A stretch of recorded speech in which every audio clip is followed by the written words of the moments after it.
Every once in a while, a disruptor comes along, one who looks at the landscape of business, operations, food, and just the idea that something needs revamping. Fast casual is in that state today as we see the proliferation of copycat chef integrations, fusion menus, and even the health craze on full volume. I have often thought that fast casual in its very nature is a disruptive force in the restaurant industry, and it continues to hold true. The models are simple. You have the Chipotle line queue, the Panera order and snag, the Payway order and drop. But today we get to explore a new model, one that defies the nature of fast casual at its core. I'm calling it Order Open, a model that is being explored right here in Miami at Buns Buns. The menu alone demands a unique fast casual nation, but the service model, coupled with the menu, is one that hits the reset button in fast casual once again. All right, so here we are at Buns Buns, and this is a fast casual concept that is kind of a little different. You guys actually call this Gastro Fast, and I'm here with Reuven, the chef, founder, and creator of this amazing, what looks to be a concept that I've not seen before. So we've been seeing kind of this movement of fine dine chefs and culinarians that have really started to kind of migrate into fast casual, or this hybrid service model, where you may not necessarily have a server at the table throughout the whole meal. Exactly. Do you find that to be kind of a trend that people are starting to maybe expect now? I think that the whole fine dining, white tablecloth, butlered experience is time is run out. People don't want to spend time 3 hours to have their meal.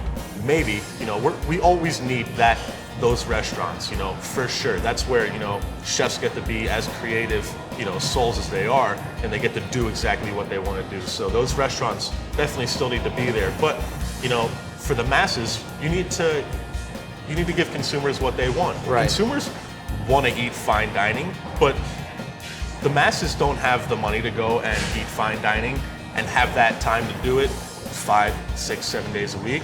Reuven, so when you look at Gastro Fast, kind of talk to me a little bit about, before we get started, about what Gastro Fast is. So pretty much we want to offer a fine dining approach of food, but in a fast casual environment. So we came up with the Gastro Fast term to explain our concept as best as people would understand.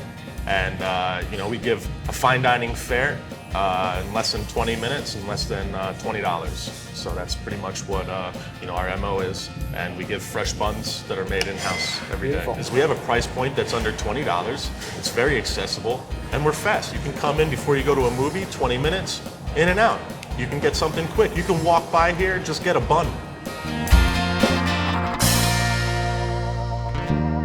So your service model is a little different. Typical fast casual of kind of the entry points, the Chipotles of the world have kind of engineered this fast service, high quality, maybe great value proposition in the restaurant space. But we've started to see concepts like what you guys are doing, which is really stretching the envelope from a culinary and overall experience aspect. You guys, of course, are doing a little different in the sense of the service model.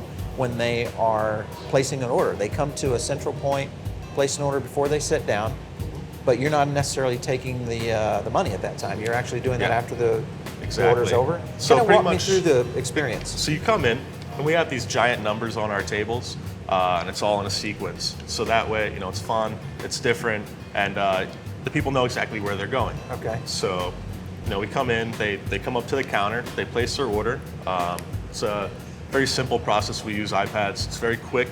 So you assign the table, right? We assign the table to them. If it's slow, we give them an option. We let them sit wherever they want, but in most cases, we control where they sit. Sometimes they move, and that's always fun, especially if they don't tell you. Right. And but yeah, we present the check at the end. Because we don't want people to wait in line any more longer than they want to wait in line, because they want to place their order, go and sit down, and that's it.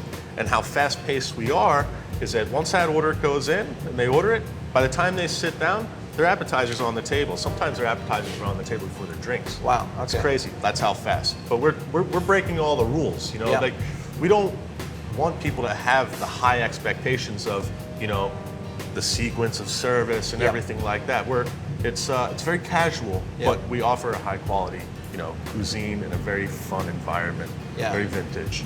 Definitely a different approach toward the service model itself, upscaling, but yet making it approachable. Can't wait to see some of the food you guys are going to show us today. Awesome. We got to start with that. Definitely. How about it? Look forward to it. Let's do it.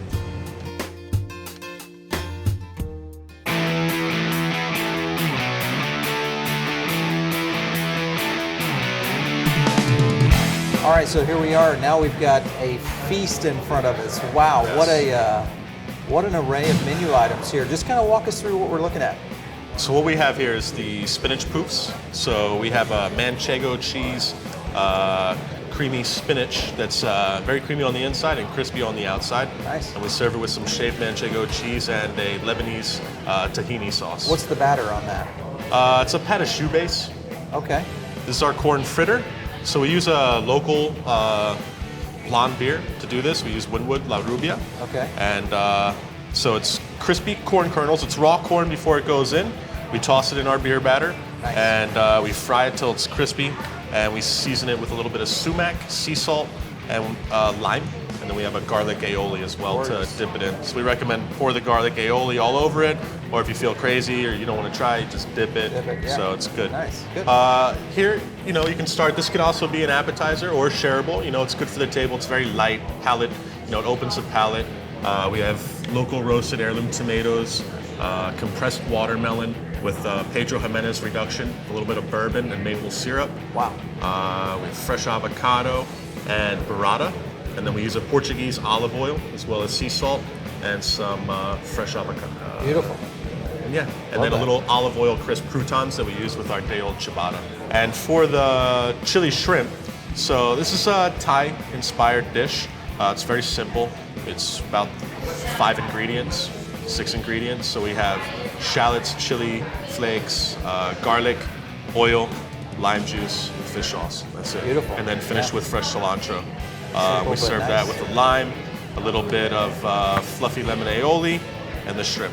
Looks like you kind of open-face the... It's an open-faced bun. You can squeeze it. You can use a fork. We recommend eating it with the bread, with the sauce, the lime, everything for the whole entire dish to marry. That looks great. Over here, we have one of the newest additions to the menu. This is our lamb osso buco bun. Okay. So we slow braise it in tamarind glaze, and then we actually finish the meat on the robata grill before we serve it. So it gives it that charred caramelization flavor. And then it's served with a pickled cucumbers, which add an acid sweet. It's a little sweet and spicy at the same time, and a curry honey aioli. Nice, nice.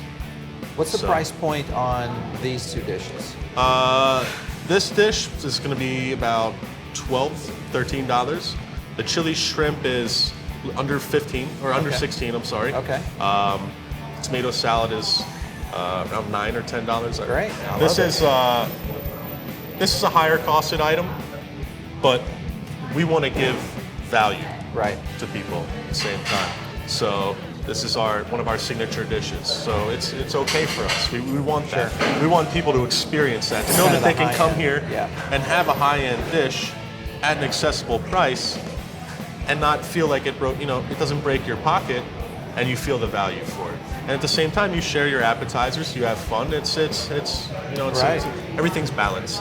When you look at throughput, because you guys are talking about doing a lot of checks here, especially with this model where it's a little bit more fast and very casual environment, how do you handle the kitchen back there? What's it take to operate back there? It takes skill, takes a lot of focus, and we downsized our menu a lot from original stature of it. So it's now in a controlled environment to where we can do the speed. Everything's engineered back there in order to provide that. Sourcing most local when you can. How do you guys? Yeah, exactly. I mean, I've been in Miami for quite a while, so I know a lot of local vendors and worked with a lot of local farms. So whenever there's seasonally available items, I indulge in supporting the local businesses and organic farms in the area.